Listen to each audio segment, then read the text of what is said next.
Book 3, Chapter 19 of Resurrection. It had cleared up and was starlight. Except in a few places the mud was frozen hard when Nekhludoff returned to his inn and knocked at one of its dark windows. The broad-shouldered labourer came barefooted to open the door for him and let him in. Through a door on the right, leading to the back premises, came the loud snoring of the carters who slept there, and the sound of many horses chewing oats came from the yard. The front room, where a red lamp was burning in front of the icons, smelt of wormwood and perspiration, and someone with mighty lungs was snoring behind a partition. Nekhludoff undressed, put his leather travelling pillow on the oilcloth sofa, spread out his rug and lay down, thinking over all he had seen and heard that day. The boy sleeping in the liquid that oozed from the stinking tub, with his head on the convict's leg, seemed more dreadful than all else. Unexpected and important as his conversation with Simonson and Katusha that evening had been, he did not dwell on it. His situation in relation to that subject was so complicated and indefinite that he drove the thought from his mind, but the picture of those unfortunate beings inhaling the noisome air, and lying in the liquid oozing out of the stinking tub, especially that of the boy with his innocent face asleep on the leg of a criminal, came all the more vividly to his mind, and he could not get it out of his head. To know that somewhere far away there are men who torture other men by inflicting all sorts of humiliations and inhuman degradation and sufferings on them, or for 3 months incessantly to look on while men were inflicting these humiliations and sufferings on other men, is a very different thing. And Nekhludoff felt it. More than once during these 3 months he asked himself, "Am I mad because I see what others do not, or are they mad that do these things that I see?" Yet they, and there were many of them, did what seemed so astonishing and terrible to him with such quiet assurance that what they were doing was necessary and was important and useful work, that it was hard to believe they were mad, nor could he, conscious of the clearness of his thoughts, believe he was mad, and all this kept him continually in a state of perplexity.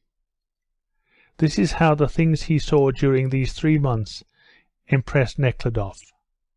From among the people who were free, those were chosen, by means of trials and the administration, who were the most nervous, the most hot-tempered, the most excitable, the most gifted, and the strongest, but the least careful and cunning.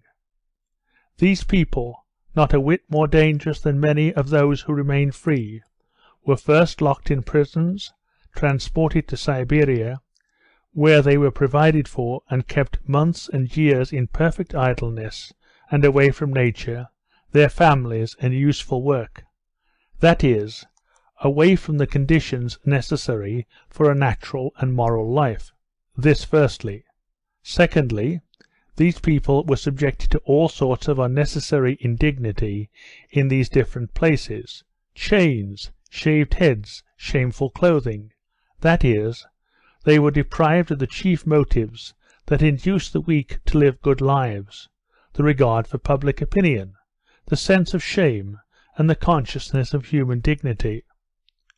Thirdly, they were continually exposed to dangers, such as the epidemics so frequent in places of confinement, exhaustion, flogging, not to mention accidents such as sunstrokes, drowning, or conflagrations, when the instinct of self-preservation makes even the kindest, most moral men commit cruel actions, and excuse such actions when committed by others.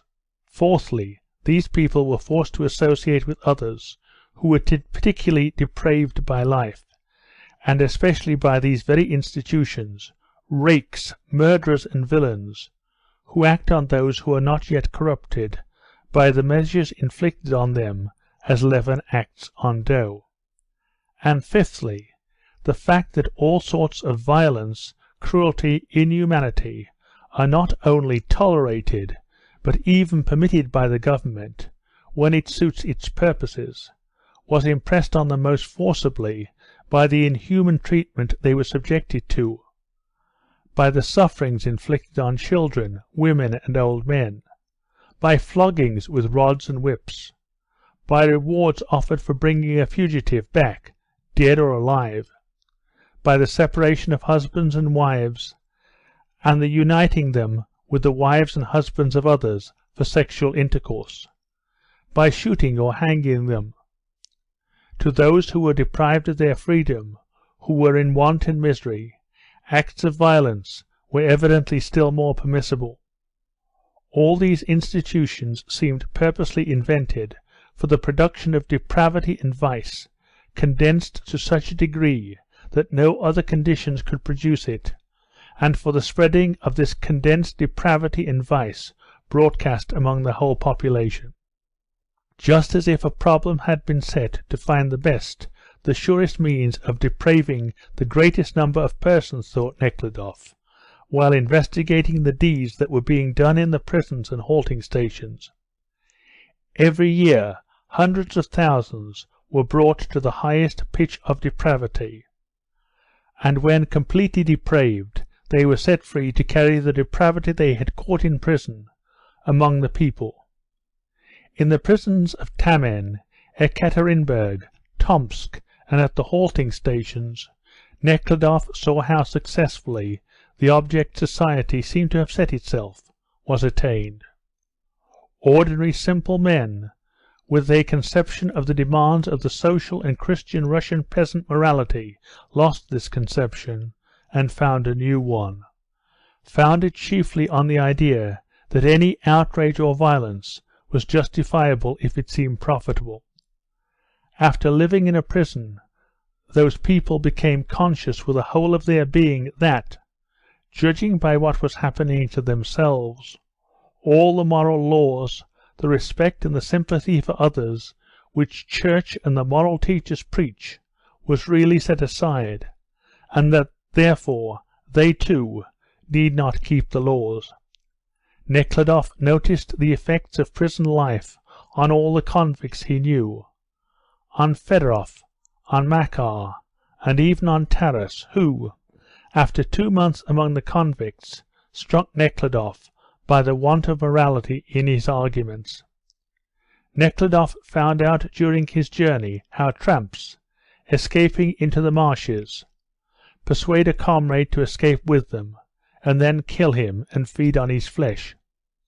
He saw a living man who was accused of this and acknowledged the fact. And the most terrible part was that this was not a solitary but a recurring case. Only by a special cultivation of vice, such as was perpetrated in these establishments, could a Russian be brought to the state of this tramp, who excelled Nietzsche's newest teaching, and held that everything was possible and nothing forbidden, and who spread this teaching first among the convicts and then among the people in general.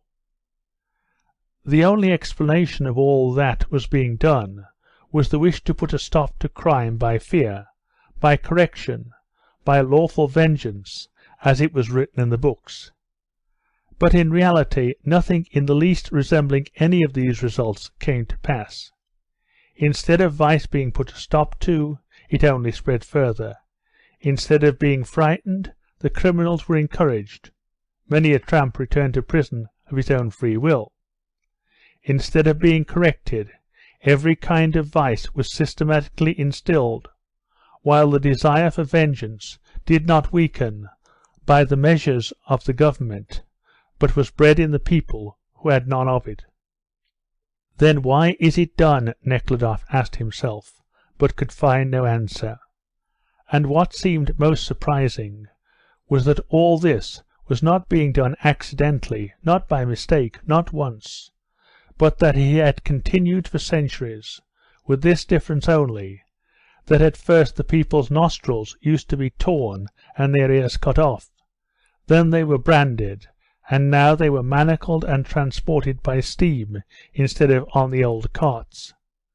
The arguments brought forward by those in government service, who said that the things which aroused his indignation were simply due to the imperfect arrangements of the places of confinement, and that they could all be put to rights if prisons of a modern type were built, did not satisfy Nekhludoff, because he knew that what revolted him was not the consequence of a better or worse arrangement of the prisons.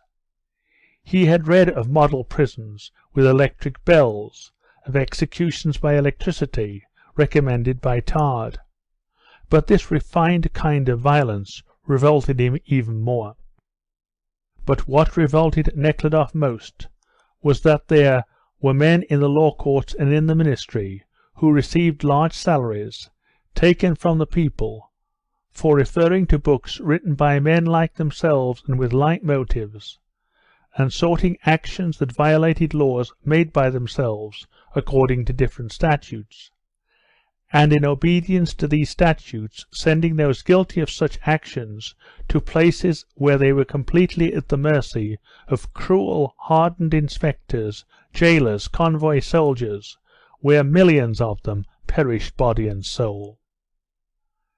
Now that he had a closer knowledge of prisons, Nekhludoff found out that all those vices which developed among the prisoners, drunkenness, gambling, cruelty, and all these terrible crimes, even cannibalism, were not casual or due to degeneration or to the existence of monstrosities of the criminal type, as science, going hand in hand with the government, explained it, but an unavoidable consequence of the incomprehensible delusion that men may punish one another.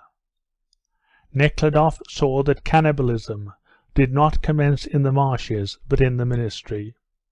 He saw that his brother-in-law, for example, and, in fact, all the lodgers and officials, from the usher to the minister, did not care in the least for justice or the good of the people about whom they spoke, but only for the roubles they were paid for doing the things that were the source whence all this degradation and suffering flowed. This was quite evident. Can it be, then, that all this is done simply through misapprehension? Could it not be managed that all these officials should have their salaries secured to them, and a premium paid them besides, so that they should leave off doing all that they were doing now, Nekhludoff thought, and, in spite of the fleas that seemed to spring up round him like water from a fountain whenever he moved, he fell fast asleep. End of Book 3, Chapter 19. Book 3, Chapter 20 of Resurrection. The carters had left the inn long before Nekhludoff awoke. The landlady had had her tea, and came in wiping her fat, perspiring neck with her handkerchief, and said that a soldier had brought a note from the halting station. The note was from Mary Pavlovna. She wrote that Kryltsov's attack was more serious than they had imagined. We wished him to be left behind and to remain with him, but this had not been allowed, so that we shall take him on, but we fear the worst. Please arrange so that if he should be left in the next town, one of us might remain with him. If in order to get the permission to stay, I should be obliged to get married to him, I am of course ready to do so. Nekhludoff sent the young labourer to the post station to order horses and began packing up hurriedly. Before he had drunk his second tumbler of tea, the three-horsed post-cart drove up to the porch with ringing bells, the wheels rattling on the frozen mud as on stones. Nekhludoff paid the fat-necked landlady, hurried out and got into the cart, and gave orders to the driver to go on as fast as possible, so as to overtake the gang. Just past the gates of the commune pasture ground, they did overtake the carts, loaded with sacks and the sick prisoners, as they rattled over the frozen mud that was just beginning to be rolled smooth by the wheels. The officer was not there. he had gone in advance. The soldiers, who had evidently been drinking, followed by the side of the road chatting merrily. There were a great many carts. In each of the first carts sat 6 invalid criminal convicts, close packed. On each of the last 2 were 3 political prisoners. Novodvorov, Grabets and Kondratiev sat on one, Rintseva, Nabatoff, and the woman to whom Mary Pavlovna had given up her own place on the other, and on one of the carts lay Kryltsov on a heap of hay, with a pillow under his head, and Mary Pavlovna sat by him on the edge of the cart. Nekhludoff ordered his driver to stop, got out and went up to Kryltsov. One of the tipsy soldiers waved his hand towards Nekhludoff, but he paid no attention and started walking by Kryltsov's side, holding on to the side of the cart with his hand. Dressed in a sheepskin coat, with a fur cap on his head, and his mouth bound up with a handkerchief, he seemed paler and thinner than ever. His beautiful eyes looked very large and brilliant. Shaken from side to side by the joltings of the cart, he lay with his eyes fixed on Nekhludoff, but when asked about his health, he only closed his eyes and angrily shook his head. All his energy seemed to be needed in order to bear the jolting of the cart. Mary Pavlovna was on the other side.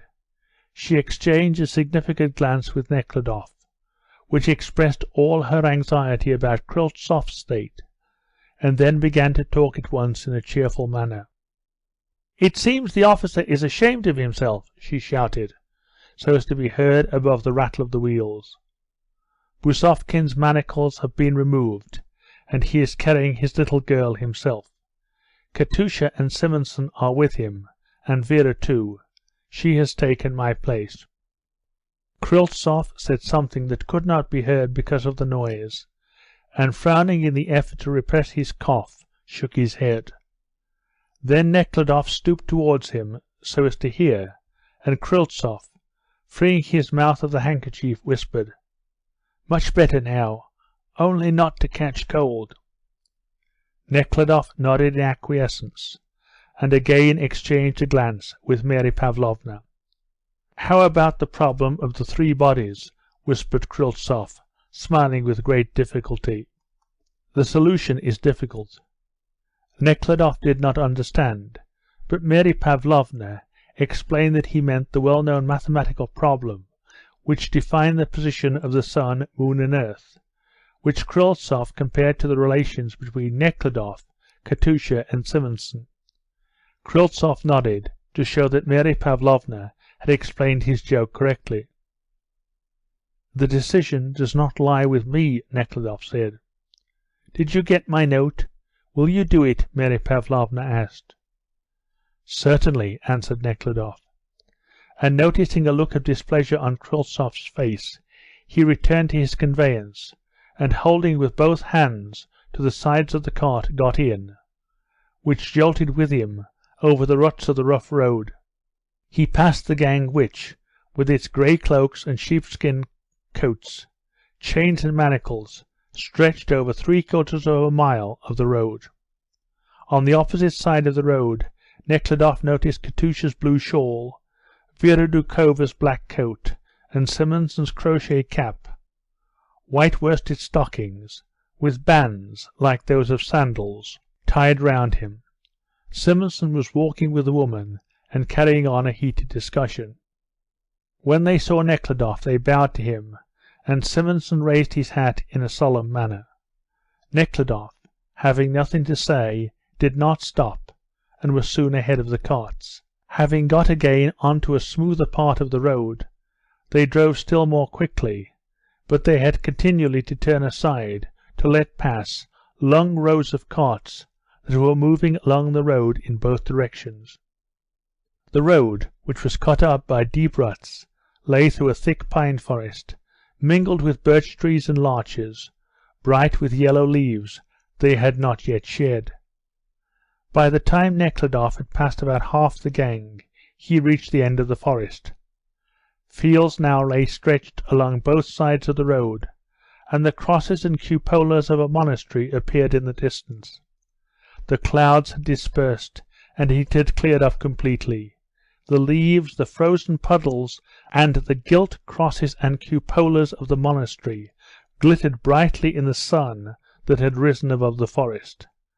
A little to the right, mountains began to gleam white in the blue-grey distance, and the trap entered a large village. The village street was full of people, both Russians and other nationalities, wearing peculiar caps and cloaks.